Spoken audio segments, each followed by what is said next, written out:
At 8:14 a.m., inside the brightest lecture hall of Hudson Heights University, Professor Laurel Kensington made a promise she never should have made, one that would unravel her certainties, expose her shadows, and summon a forgotten genius back into the light.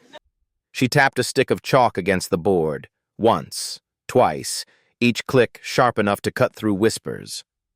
Rows of graduate students straightened. Laptop screens dimmed. The air held the kind of tension usually reserved for storm fronts or courtroom verdicts. Laurel turned, scanning the hall with the icy confidence of a woman who had spent years being told she was the apex of modern mathematics. Her tailored charcoal suit caught the morning light. Her hair, coiled in a perfect knot, didn't dare fall out of place. Every inch of her declared authority, precision, invulnerability. Her gaze stopped when she noticed him. A janitor, standing near the back, hands resting on a cleaning cart like a knight leaning on a broken shield. He had no business here. This was a sanctuary of intellect, and he represented everything outside its polished marble floors. Laurel's voice sliced across the room. "Since you seem unable to mind your own work," she said, "perhaps you'd like to try mine." A few students snickered. Others covered their mouths, delighted by the spectacle, because cruelty, when dressed in academic robes, often masqueraded as entertainment. Well, I'm just Laurel turned back to the board and wrote a differential equation, compact and vicious, a tangled bramble of symbols and operators. Even many of her students blinked in confusion. Its meaning hid beneath layers of structure only the well-trained could navigate. She underlined it, almost theatrically. "If you can solve this," she announced, loud enough for everyone to hear, "I'll marry you."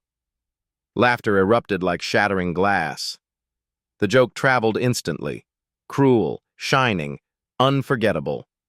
It was not just a challenge, it was an execution, meant to put him in his place, to remind the world that hierarchies exist and that Laurel lived at the top of hers. But the janitor, Holden Caraway, did not step back. He stepped forward. The room stilled. Even the overhead lights seemed to hush. Holden approached the board with an unhurried calm, like a man revisiting a childhood river he'd once known intimately. His uniform smelled faintly of detergent. His hands bore the soft calluses of someone who worked more hours than he slept. Nothing about him suggested he belonged near the chalkboard of Hudson Heights. Yet a strange, quiet certainty radiated from him, as if mathematics recognized him, even if the people in this room did not. Laurel arched a brow. "Go on," she said. "Enlighten us." Holden studied the equation for 7 seconds. Around him, the students leaned forward, expecting a spectacle of failure. Instead, he reached for the chalk. He began to write. Not hesitantly, not guessing, not imitating. He wrote with the steady, elegant rhythm of someone who had lived inside equations for years, before life pulled him out by force. One substitution, one transformation, one simplification that shouldn't have been obvious, but somehow was. Line by line, he revealed an underlying structure that many in the room had never seen. His method didn't obscure the truth beneath layers of complexity. It illuminated it, the way light strikes stained glass just right, transforming it into something alive. Laurel's arms tightened across her chest. This wasn't luck. This wasn't bluffing. This was fluency. 5 minutes later, Holden set down the chalk. "The solution," he said quietly, "is here." A pause. "You may verify the boundary conditions if you'd like." Silence crashed over the room. Laurel approached the board, the click of her heels echoing like a metronome marking the countdown to her disbelief. She traced the steps, verifying each line, expecting to find a hole, a sloppiness, a student-level misunderstanding. But the argument held. Every line aligned. Every inference was clean. Every transformation obeyed the deepest rules of the field. It was correct. Worse, it was beautiful. A low gasp came from the front row. Someone whispered, "Holy hell!" Another muttered, "Who is he?" Laurel's throat tightened. For a moment so small even she nearly missed it, fear flickered across her features.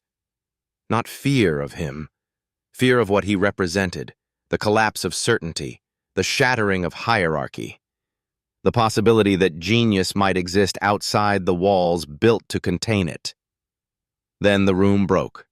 Students laughed again, not mockingly this time, but in astonished disbelief.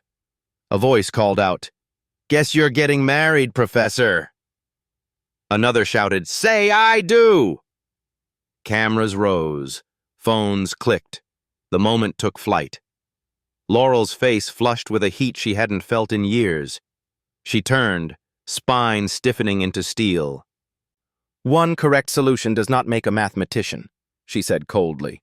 "Impressive improvisation is not the same as intellectual maturity." She faced Holden fully. "You want to prove you belong in this world? Fine. I formally invite you to register for the Ealer Challenge." Gasps rippled through the hall. "That's insane," someone whispered. "He'll be destroyed," another murmured. "Why is she doing this?" Laurel leaned into the microphone. "But when you fail in front of everyone," she said softly, almost kindly, "remember that I tried to spare you the embarrassment." Holden met her gaze. There was no anger in his eyes, no humiliation, only a deep, quiet exhaustion, and beneath it, the faintest ember of something that had not entirely died. Hope. He inclined his head. "I'll register." The room erupted again. Laurel's lips curled into a triumphant, brittle smile, one that hid the tremor she felt inside, an ancient tremor that whispered from the depths of the unconscious. This was a mistake. Because across the hall, watching silently, stood someone else whose eyes widened with recognition, Dr. Brielle Marchand of Princeton.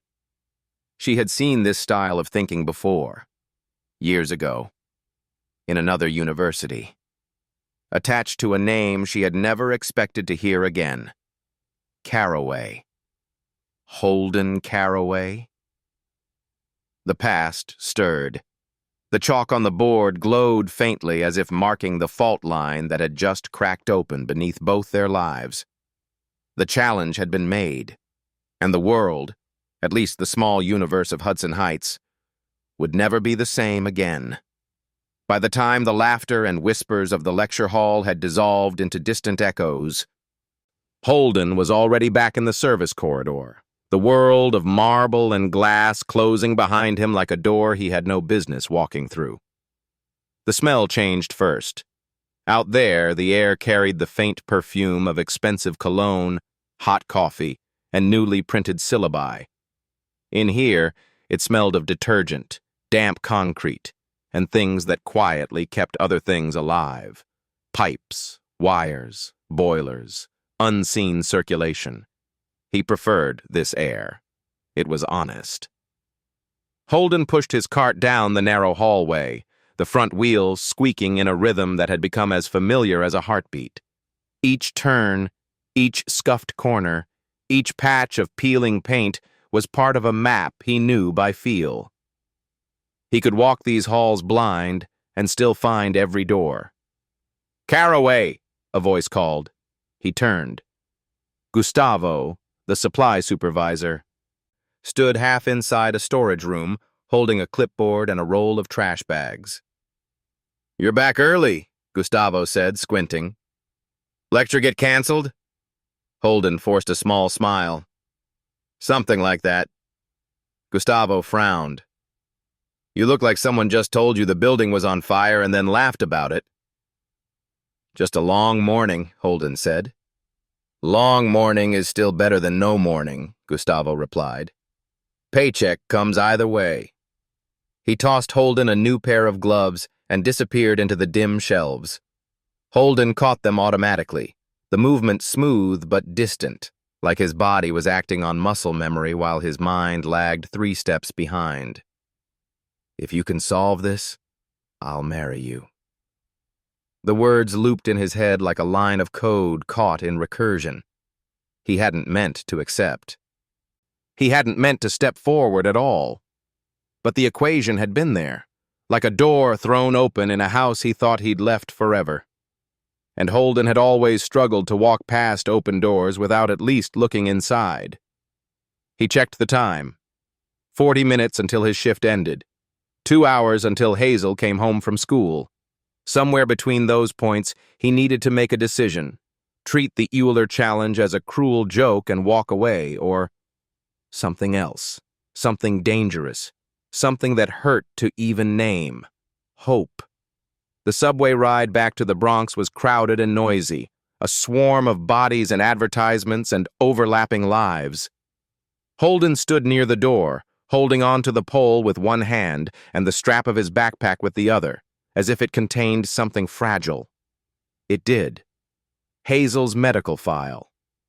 And an old notebook from his life before. He didn't open either on the train. Some things were too heavy to hold in public. He stepped out at his stop, climbed the cracked stairs, and walked the 3 blocks home through a neighborhood that had never been beautiful, but had always been honest. Laundry lines swayed between buildings. Kids chased a beaten-up soccer ball in the street. An old woman on the corner sold tamales from a cart that had seen better days. "Mr. H," she called, lifting a hand. "Afternoon, Rosa," he replied. "You're out early." "Cold keeps the weak inside," she said, tapping her chest. "But not me." Her eyes softened. "How's your little star?"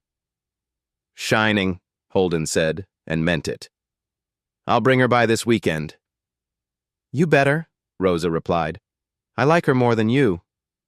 He laughed, the sound easing something tight in his chest.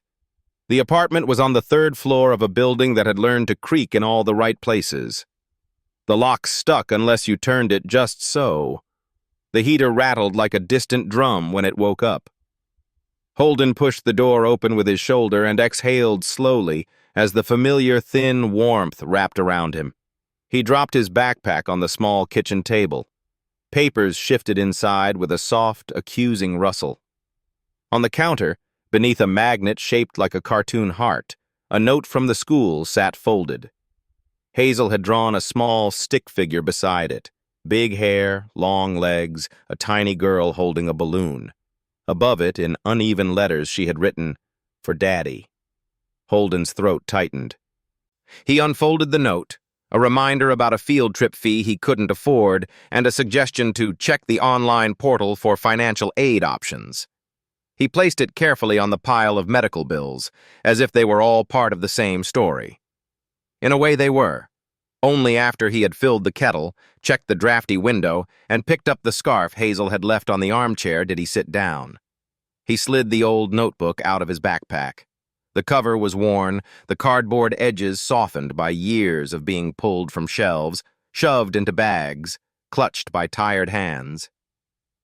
His name was still printed in the corner in a younger version of his handwriting. Holden Caraway, Columbia University. He opened it. The pages weren't filled with words as much as with structures, equations, diagrams, strange symbols given form and order. Some sections had been written so quickly the ink had smeared, as if his thoughts had been moving faster than his hand. He touched a line of faded chalk marks pressed between 2 pages, a ghost of something once written on a board. Long before Hazel, long before Hudson Heights. He remembered the night he first realized he might become a mathematician in more than just name. It hadn't been when he passed an exam or got a scholarship or was praised by a decorated professor. It was a quieter moment, deep in the stacks of the Columbia Library, when an equation that had been tormenting him suddenly clicked into place, like a lock turning from the inside.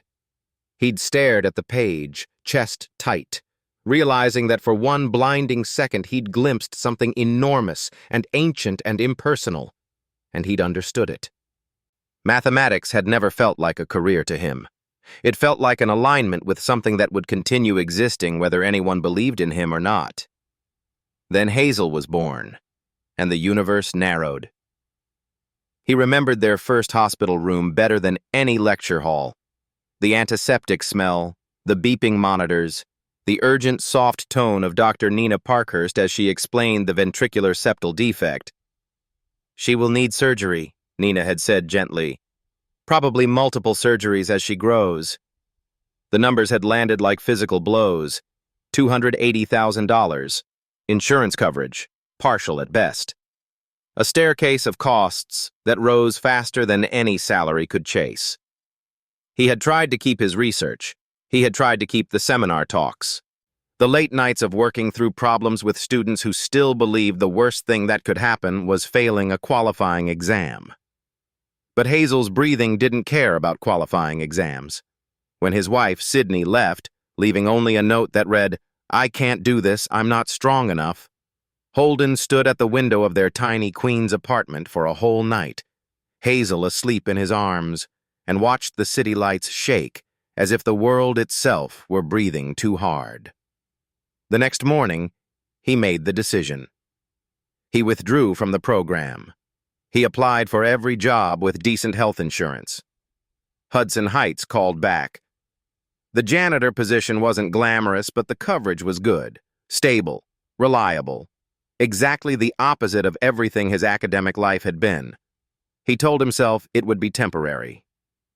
9 years later, he was still pushing a cart, but he had never stopped doing mathematics. He just did it between trash runs and floor mopping, between medication schedules and school pickups, in the narrow spaces of time left over after keeping his daughter alive. And now, Laurel Kensington had thrown the Euler challenge at his feet like a gauntlet. $50,000. Not enough to save Hazel completely, but enough to start. Enough to open a door back into the world of research and salaries that were not measured in hourly wages. On the table, beneath the medical bills, his phone buzzed. An email notification flashed across the cracked screen. Euler Challenge. Preliminary registration now open. Holden stared at it. Outside the thin window, the city moved in its usual indifferent way. Cars passing, voices rising, sirens in the distance. Inside, the apartment was quiet, except for the soft tick of the kitchen clock and the faint whisper of the radiator exhaling warm air. He closed the notebook. For a moment, he let his head fall into his hands. "Hazel," he whispered to no one, "what am I doing?" He didn't have years of fresh coursework. He didn't have advisors, colleagues, institutional support. He had textbooks with old annotations, a memory full of half-finished ideas, and a mind stretched thin by exhaustion and worry. But he also had something else. He had a child who believed, with terrifying purity, that her father was the smartest person she would ever know. That belief was a weight. That belief was a lifeline. Holden picked up the phone. His thumb hovered over the registration link. Then, in the quiet kitchen of a small Bronx apartment, surrounded by past due notices and hospital estimates, the janitor who had once been a nearly finished doctoral candidate made a decision that would force the entire academic world to reconsider who was allowed to be called a genius. He tapped register. The universe did not clap, did not shine any brighter. But somewhere deep inside him, a door that had been shut for 9 long years creaked open again. And this time, he intended to walk through. Rumors in a university behave like particles in a collider, colliding, splitting, accelerating until they form something far larger than their origin. By the morning after the lecture hall incident, the story had already mutated into 3 competing myths, each more dramatic than the last. None of them were accurate, but all carried the same glowing nucleus. The janitor had challenged the professor, and won. In the cafeteria, students reenacted the moment with theatrical gasps. In dorm lounges, First years whispered it as if passing down a forbidden spell. In faculty offices, senior professors lowered their voices whenever the name Caraway surfaced, as though the syllables themselves had weight. Holden walked through these currents like a man drifting through weather he did not cause. The squeak of his cleaning cart, once unnoticed, now served as an odd kind of herald. A few students watched him too long. Others glanced away too quickly, as if embarrassed by their own curiosity. Some whispered not cruelly, but uncertainly, as though trying to decide whether they believed in miracles. Holden kept his eyes on the floor he was polishing. Rumors were luxuries for people who had time to waste. He had appointments, bills, and a daughter whose future depended on something more tangible than gossip. But the rumors did not need his participation. They grew without permission. Across campus, Laurel Kensington sat alone in her glass-walled office, curtains drawn against the morning light. The world outside went about its orderly routines, students crossing the quad, autumn leaves tumbling in spirals. But inside her office, time felt trapped, dense, almost metallic in her lungs. She stared at a screenshot printed and left on her desk. "Did you see it?" The janitor corrected her research. #Janitor genius. Another. She challenged him to solve it or marry her, and he did. Another. This is the greatest academic humiliation of the decade. Laurel pressed her fingers lightly to the bridge of her nose. She despised exaggeration, and she despised gossip.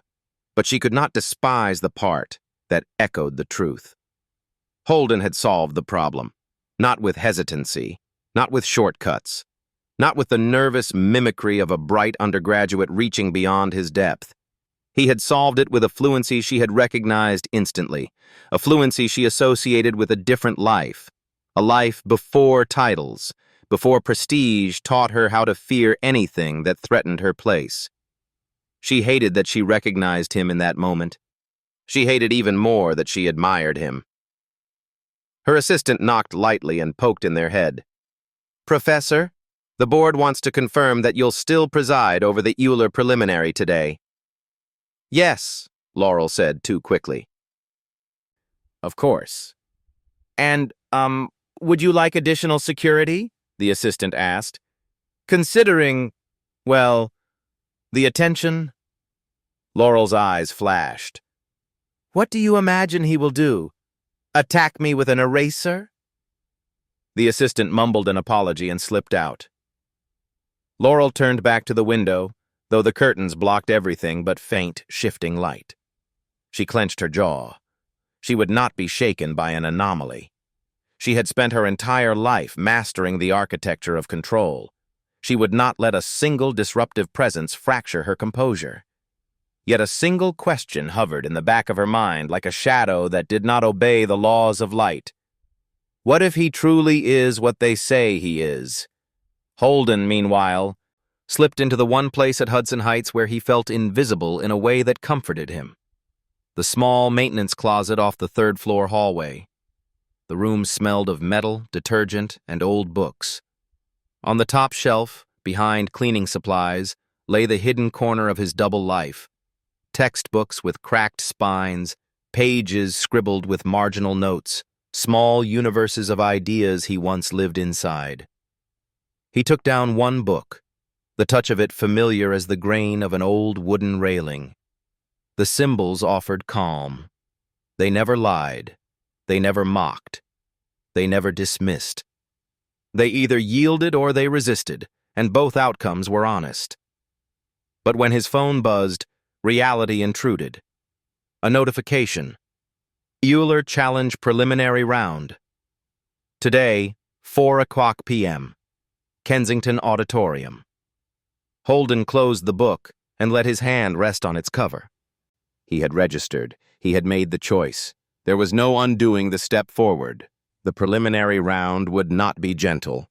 He would face students who had not missed a day of study in years, while he had pieced together his knowledge between shifts, between hospital visits, between Hazel's surgeries, and the sound of her small, struggling breaths. He straightened the cart, took a breath that was more bracing than calming, and stepped out into the hall. He nearly made it through the main entrance before the collision he had hoped to avoid appeared at the top of the marble staircase. Laurel Kensington. Her arrival altered the air, like the sudden drop of atmospheric pressure before a storm. She descended with precise steps, each one announcing an authority she had carefully cultivated. Her gaze found him instantly. It always did. "Mr. Carroway," she said, her voice beautifully cold. "I imagine you've heard the rumors." Holden met her eyes with quiet steadiness. "I try not to spend much time listening to things that aren't real." A faint twitch crossed her features, almost invisible. "You should know," she said, "that the Euler Challenge is not an arena for theatrics. It demands training, discipline, and a level of maturity that can't be imitated."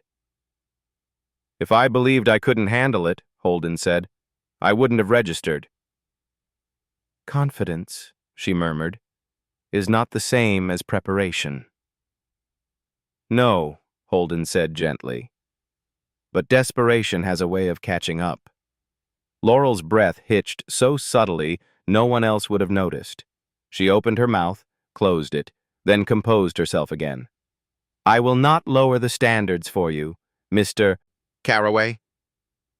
"I didn't ask you to," Holden replied. A shard of silence slipped between them, sharp enough to cut. Something older than rivalry lived in that moment. Archetype meeting archetype. The shadow of her ambition confronting the shadow of his sacrifice. Laurel gave a final crisp nod. "Good luck this afternoon," she said, too casually. "You'll need it." Holden nodded. "Maybe, but so will you." The words struck her like a hand across the face, quiet, soft, devastating. He walked past her, pushing his cart into the sunlight. She stood frozen, a woman carved from glass, forced to confront the possibility that tomorrow might not confirm her worldview, but fracture it. And somewhere across campus, a clock ticked steadily toward 4:00 p.m. Toward the first true clash between the man who had been forgotten and the woman who had been elevated. By late afternoon, Kensington Auditorium felt less like a building and more like a vessel charged with static. The kind of static that rises before storms, before revelations, before a truth buried too long claws back into the open. Students gathered in whispering knots outside the entrance, some balancing laptop bags, others carrying notebooks, though they wouldn't need them. Spectators pretending to be scholars, scholars pretending not to be spectators. Curiosity made them all equal. Inside, the air carried a quiet pressure, as though the room itself understood the enormity of what it was about to witness. Rows of desks stood arranged in a semicircle, facing the immense chalkboard that had tested so many minds over the decades. 11 of the desks were already occupied by elite graduate students, names whispered with respect in classrooms, cited with envy in study groups. When Holden walked in, a subtle shift moved through the room. Not loud, not dramatic, just enough to make even the oblivious look up. He wore his neatly washed janitor uniform, sleeves pressed flat where Hazel's small hands had guided the iron. For a moment, he wondered if they noticed the faint scent of detergent. Then he decided it didn't matter. He approached the 12th desk. Reed Lawson from Harvard glanced at him over folded arms, amusement flickering across his face like a small, cruel flame. Corbin Ellery from Yale gave a soft, disbelieving snort. Too quiet for officials to reprimand, too intentional for Holden to miss. Tessa Olden, Laurel's prized student, did not smirk like the others.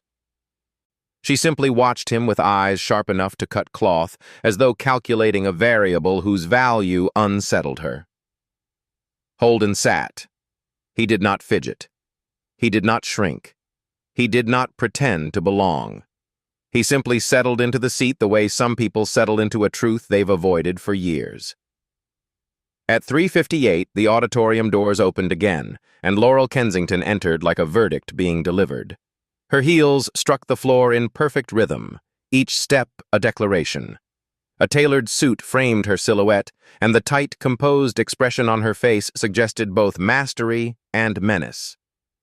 She exuded the kind of control that can only come from a lifetime spent proving oneself in rooms that never wanted you to succeed. Holden understood that much about her.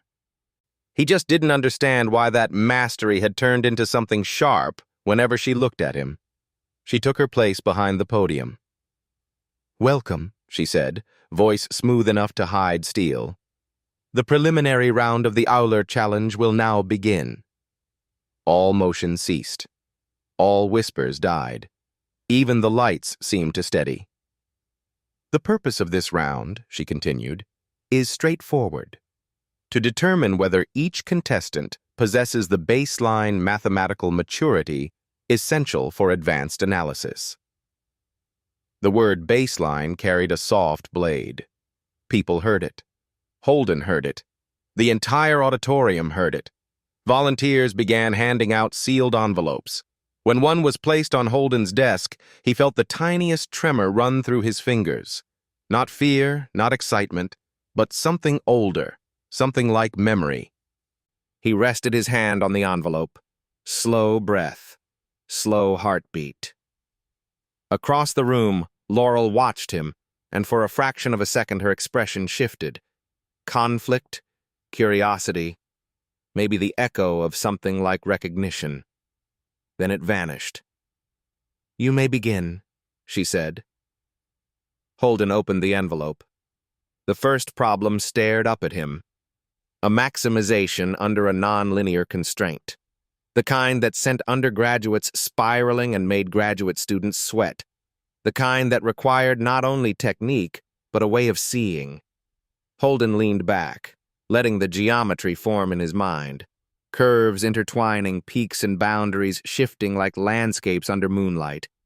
He pictured their intersection point, the single, clear answer beneath the noise. Then he wrote it down. 2 lines, no hesitation. His pencil paused only long enough for Tessa Olden to notice. Her hand froze mid-equation, disbelief parting her lips. The second problem involved eigenstructures, heavy machinery disguised as a humble matrix. Most contestants attacked it with brute calculation. Holden didn't. He scanned the entries once and felt the hidden symmetry click into place. Patterns whispered. He answered with a quiet confidence that drew the eye of Reed Lawson, whose pen stopped mid-stroke. By the time he reached the third problem, a classical infinite series, Holden almost smiled.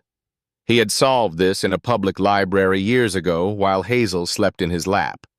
He wrote the answer with a calm as certain as breath. At 5:30, Laurel's voice cut through the silence. "Time. Pens down." She did not look at Holden when she said it. The judges collected the papers. The room murmured like water disturbed by sudden wind. Some students exchanged glances. Others stared at Holden with wide, unsettled fascination. He kept his face still, though his heart beat with the slow, heavy rhythm of someone bracing for impact. 20 minutes later, Dr. Brielle Marchand stepped to the microphone. Her presence alone commanded attention, the quiet authority of a seasoned scholar, the kind of mind that other minds instinctively deferred to. "All contestants," she said, "have passed." A soft ripple of relief and applause swept through the room. She continued. "And one contestant has demonstrated not only correctness, but extraordinary elegance." The applause stilled like a breath caught too tightly. Marchand turned her head. Her gaze found Holden. A single moment of recognition, profound and unmistakable, passed between them. "With this," she said, "we advance all 12 competitors to the next round." Applause thundered. Students cheered. Someone shouted Holden's name in disbelief. Holden did not react outwardly. His stillness was not pride. It was survival, an instinct honed from years of having to remain steady while everything else threatened to collapse.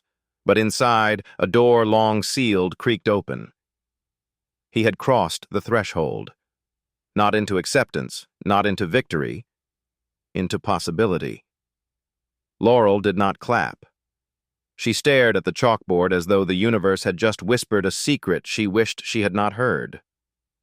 That night, the city kept moving as if nothing extraordinary had happened.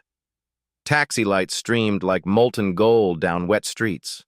Windows glowed, then dimmed, then glowed again with the rhythm of a metropolis inhaling and exhaling around millions of private battles. But in 3 separate places, the same story refused to sleep. Holden reached his apartment later than usual. Hazel was at the kitchen table, tongue poking out in concentration as she drew. "You're late," she said without looking up. 3 minutes, he corrected gently. 3 minutes isn't late. "It is if I'm waiting," she replied. She lifted the paper, a chalkboard overflowing with star-shaped numbers. In front of it, a man in a uniform holding a glowing piece of chalk. In the front row, a small girl with a heart drawn on her chest. Above it, in uneven letters, "My dad is my hero." Holden sat down before his legs could betray him. "How was it today?" Hazel asked. "The math battle?" "It went well," he said. "I advanced." "I knew you would," she said. "I told Mrs. Lopez you're going to win everything." "You told your teacher?" Hazel nodded. "She said I looked sleepy. I said, 'My dad is a genius and he's doing important math things.'" Holden choked on a laugh. "A genius?" "You are to me," she said simply. Later, when she was tucked into bed, she blinked up at him. "Dad?" "Yeah. Star? Are you scared?" "Yes," he whispered. "A little." "Good," she murmured. "If you're scared and still do it, that means it matters." Across town, in her glass office, Laurel argued with her boyfriend, Dr. Clayton Reeves from Harvard. "You're indulging a circus," he said. "Twitter isn't a peer review board. The man is a janitor, Laurel." "He solved the problems," she replied. "Anyone can mimic a technique." Laurel didn't answer. The clarity of Holden's lines still haunted her. In a modest hotel room, Dr. Brielle Marchand spread Holden's old work around her, a folder she had never thrown away. "Tomorrow?" she whispered to the empty room, looking at a photograph of a younger Holden before a chalkboard, eyes blazing. "They will know who you are." Morning arrived too quickly. By the time Holden reached Kensington Auditorium, the building looked different. Cameras, reporters, a buzz that felt almost feral. Inside, 6 contestants remained. The semi-final was brutal. One problem on infinite series, 90 minutes, and then something unexpected. Presentations. One by one, the contestants went to the board. Sophia, timid but correct. Amir, brilliant but dense. Corbin, flashy, heavy with jargon. Reed, polished, mechanical. Tessa, careful, precise. Then Laurel said, "Mr. Carraway." Holden walked to the board. "When you look at this object," he began, "you can attack it with a lot of machinery, but underneath all the symbols, the question is very simple." He glanced at the audience. "Imagine a ball bouncing." Brows furrowed. Professors leaned forward. "Each term in this series is like one bounce. The question is, do the bounces get smaller until the ball eventually comes to rest? Or do they grow wild, sending it farther and farther away?" He pointed to a parameter. "This is what decides. If it sits here, tap. The energy drains away. If it sits here, tap. The energy feeds itself. He walked them through the core estimates, not overwhelming them with detail, just enough to reveal that what looked impossible was, in fact, governed by a single, quiet principle. So what looks like an impossible question about infinitely many terms, Holden finished, is really a question about one thing. Do we lose energy fast enough, or don't we? Silence. Then a soft, collective, oh. Not of surprise, of understanding. When the deliberation ended, Laurel announced the 3 finalists, Reed Lawson, Tessa Olden, and, after a pause that felt like an earthquake, Holden Caraway. The campus did not sleep that night. Later, walking toward the bus stop, Holden found Laurel waiting on a bench near the gate. Her coat was buttoned high, her hair slightly undone. "You're a finalist," she said. "Apparently," he replied. "It wasn't unanimous." "I didn't expect it to be." She hesitated. "You understand what tomorrow represents?" "Yes." "No," she said quietly. "I don't think you do." She told him about the international stream, the eyes of foundations, labs, universities. How this final wasn't just a test, it was a sieve. Those who passed became impossible to ignore. Those who failed could disappear. She was afraid, for him and for the structure that had built her. "Laurel," he said, "I've failed before, and I survived it. I'm not afraid of losing." "You should be afraid of what the system will do to you afterward," she snapped. "They don't forgive outsiders who get too far." "So, I'm a threat," he murmured. "You're an anomaly," she corrected. "Same thing?" Her composure trembled. "I never wanted to destroy you." "Didn't you?" he asked softly.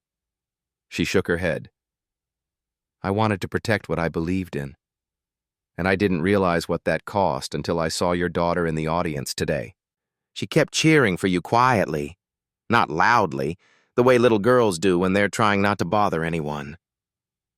The wind gusted, carrying dry leaves across their shoes. "Laurel," he said, "my daughter is why I'm here." "I know," she whispered. "And that terrifies me. Because tomorrow, if you fail, truly fail, it won't be like losing a job or a grade. Tomorrow could cost you opportunities that might never come again." Her fear wasn't condescension. It was human. It was real, almost intimate. "I want to show you something tomorrow," she said suddenly. "What?" "After the competition." He nodded. "All right." The bus arrived. As he stepped on, she called after him. "Holden." He turned. "Don't let tomorrow break you."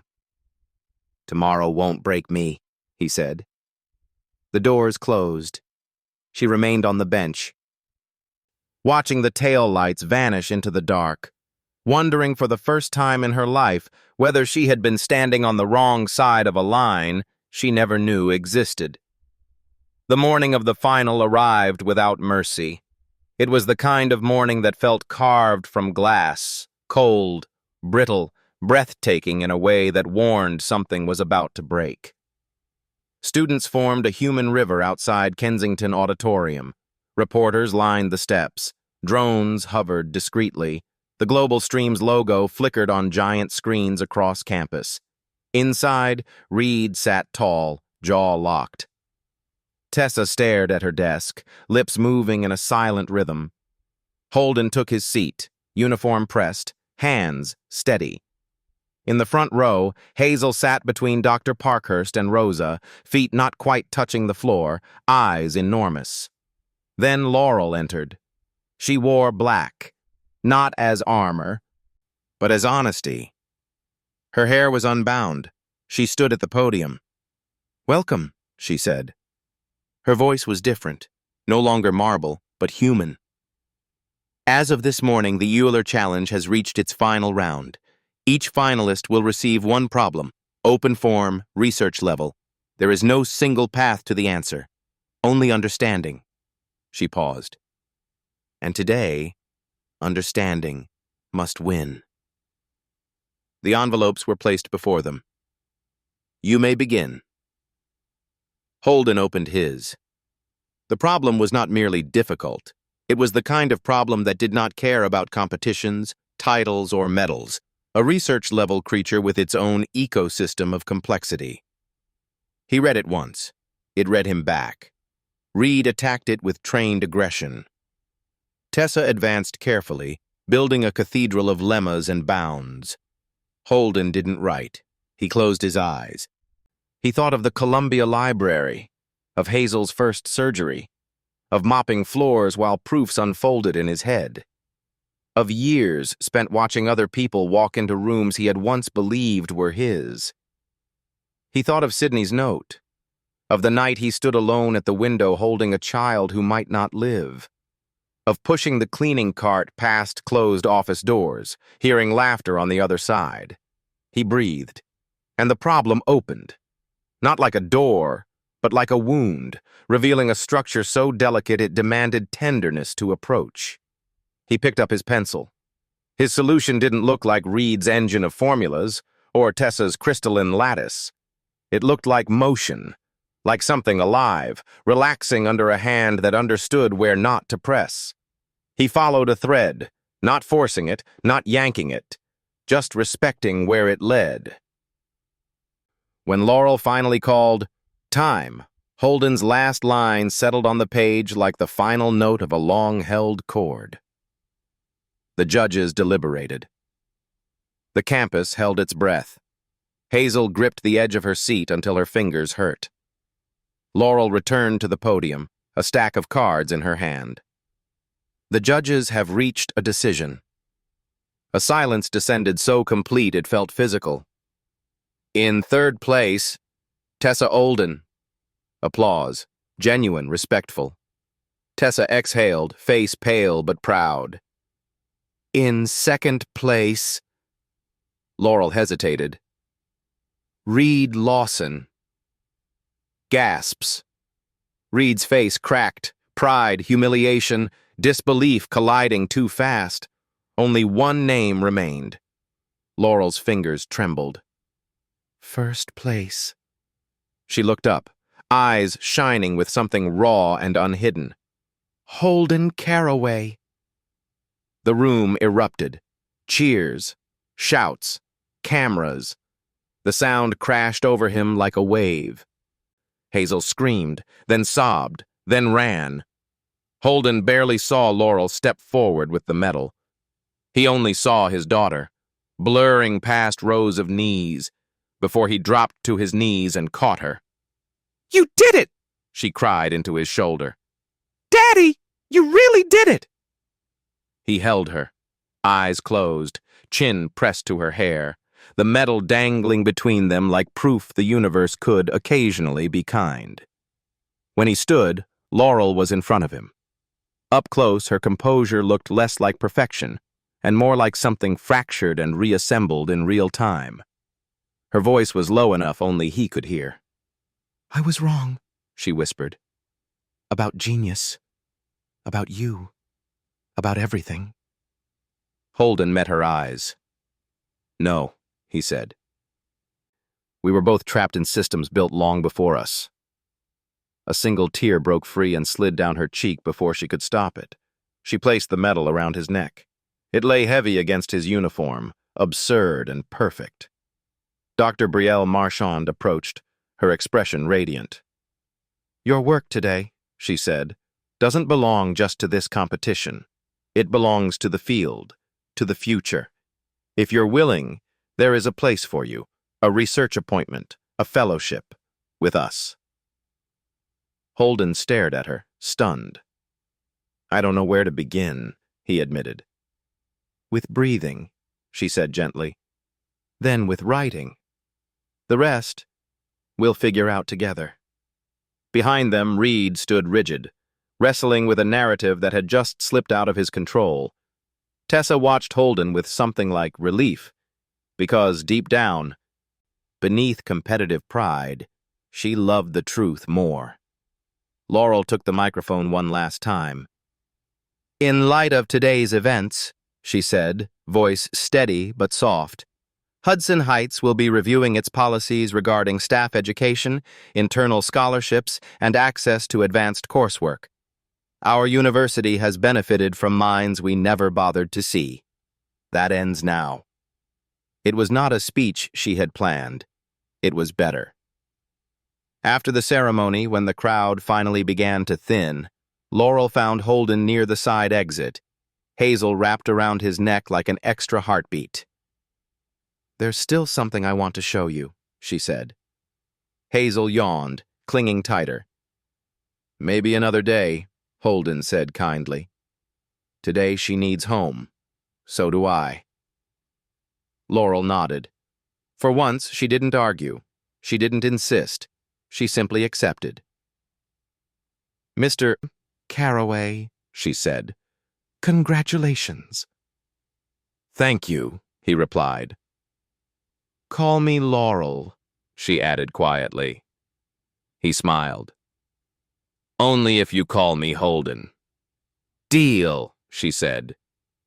As he turned to go, a reporter shoved a microphone forward.